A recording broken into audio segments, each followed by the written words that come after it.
Hello guys, and welcome back to this new video.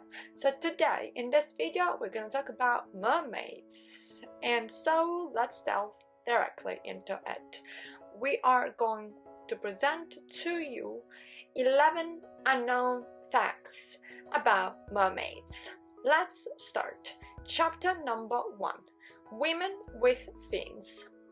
The legends about mermaids date back to the Assyrians and the Babylonians. We are talking about 1,000 years before Christ, and of course to their deities. The moon goddess Atargatis, half woman and half fish, in the legendary mother of the Assyrian queen Semiramis, is the first known mermaid. The Assyrians believed that the sun and the moon plunged into the sea at the end of their travels across the sky, and therefore it was more than normal that they had a body that allowed them to live both outside and inside the water. Chapter number 2. Half birds, half women for Greeks. In the ancient Greek tradition, however, before being known as sea creatures, mermaids were imagined as half women and half birds. They attracted the sailors with their songs and make them shipwreck on the rocks, ready to kidnap and devour them. Only Ulysses was smarter than them. In order to hear the song without suffering the consequences, he ordered his men to plug their ears with wax and had himself tied to the ship's mast. Chapter number 3. Tears of Stone. With the advent of Christianity, the legend of mermaids adapted to the times.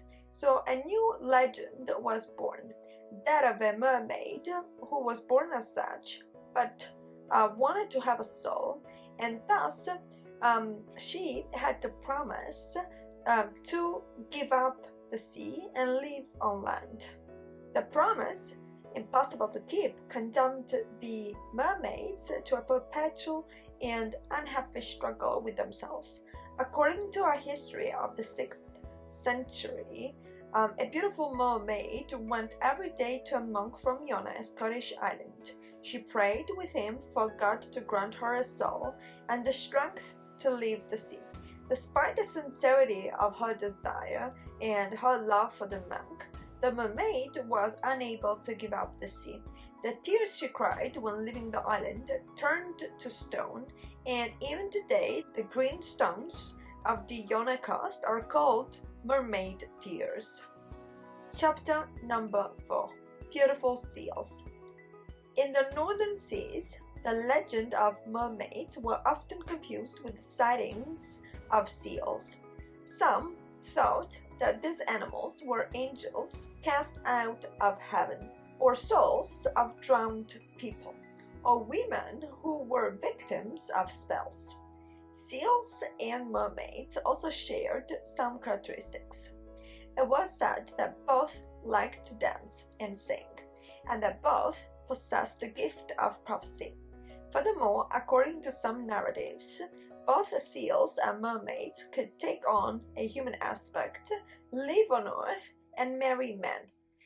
The English religious John Swan tells in his Speculum Mundi 1635 of a siren that entered the waters of Edam in Holland 2 centuries earlier and was imprisoned there. She learned to kneel in front of the crucifix, to spin, and to do other women's work, and lived for 15 years. Chapter number 5. I Want a Woman. Of course, for the most part, it was sailors who reported seeing mermaids. Christopher Columbus himself, who did not believe in their existence, told the men of his crew that he had seen 3 mermaids off the coast of Guyana. In 1752, sailor John Robinson reported being rescued from a storm in the Irish Sea by a mermaid, a beautiful girl dressed in green, who steered his boat to shore and then dived back into the sea. From a psychological point of view, these beautiful goddesses of the sea were probably the fantastic response to the sexual instincts of sailors, frustrated by the loneliness of navigation. Repressed desires or not, the legends about mermaids survived for a very, very long time. Chapter number 7. Market. Towards the end of the 19th century, the inhabitants of Milford Haven, a Welsh port, were convinced that mermaids went to the city once a week to shop at a market. They came from the secret street, bought turtle combs and mirrors, and then disappeared. In 1902, William Munro, teacher from Caithness, Scotland, reported in the London Times that 12 years earlier, on the beach, he had seen a naked woman sitting on a rock. Her legs were in the water, and she was combing her hair. When she saw him, she dived into the water and disappeared. She could only be a mermaid. The last sightings date back to 1957, when a sailor near Tahiti approached to touch a creature that had come out of the water and slapped him. And in 1961, when someone said that they saw 4 red-haired creatures playing in the waves around the island of Man, then a prize was offered for those who caught a mermaid. Chapter number 7. False historians. False sirens were a fixed element of the Wunderkammer, chambers of curiosity and extraordinary objects, and were built by joining the bust of a monkey to the tail of a fish. One of the most famous specimens was the Fijian mermaid, exhibited since 1842 by Burnham in his itinerant booths. One of these specimens was exhibited in 1961 at the British Museum in an exhibition that collected fakes. Another is kept in the Museum of National History in Milan. Alongside these fakes, in the amusement parks of the first half of the 20th century, people suffering from cyanomelia, a rare malformation characterized by fusion of the legs, were presented as mermaids or seal women. Chapter number 8. Tangible evidence. The myth of the mermaids perhaps would not have survived that long if, alongside the sightings, tangible evidence had not been found.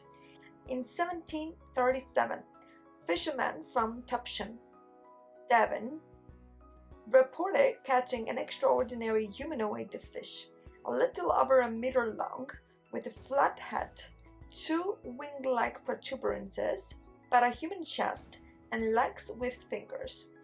Put in spirit and sent to London, the creature was declared a real mermaid by naturalist Richard Weir. The drawings made by Weir, however, revealed that the animal was nothing more than a specimen of Squatina squatina, a kind of shark, retouched to make it look human. Chapter number 9. Take mermaids for dugongs. It is likely, however, that the origin of many sightings were actually aquatic mammals such as dugongs or manatees. Dugongs, whose scientific name is dugong, for example, have pronounced breasts.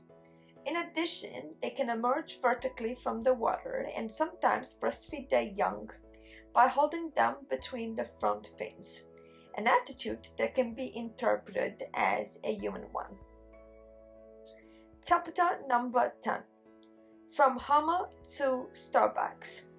The first to mention them was Homer, but the 1001 Nights is also populated by mermaids, and mermaids were also often found in church friezes, symbolizing the variety of creation.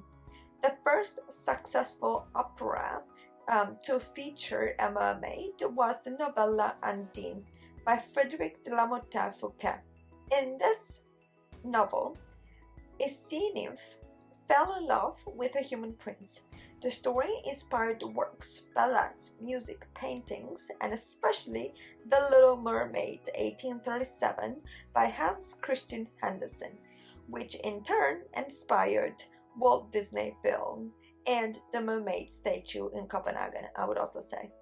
In cinema, mermaids have played a reassuring role, as in Miranda 1948 or Splash 1984. In painting, they were ethereal, like Edvard Munch, iconic in Gustav Klimt's, paradoxical as in René Magritte's, or, of course, sensual creatures. And today, mermaids are also found in the logo of Starbucks cafes. Chapter number 11. A million for those who see them. In August 2009, Nati Zibelman, spokesman for the City Council of Kiryat Yam, an Israeli citizen near Haifa, promised a prize. The prize of $1 million for those who can prove the existence of mermaids without making any secret of the real intention of its small town.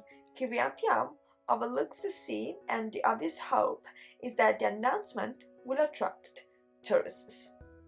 With that being said, guys, that's it.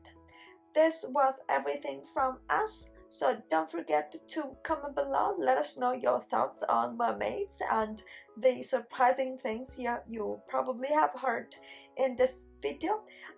Don't forget to like the video if you have enjoyed the video, and if you want, subscribe to the channel and hit the notification bell to activate every new update. We'll talk some more next time.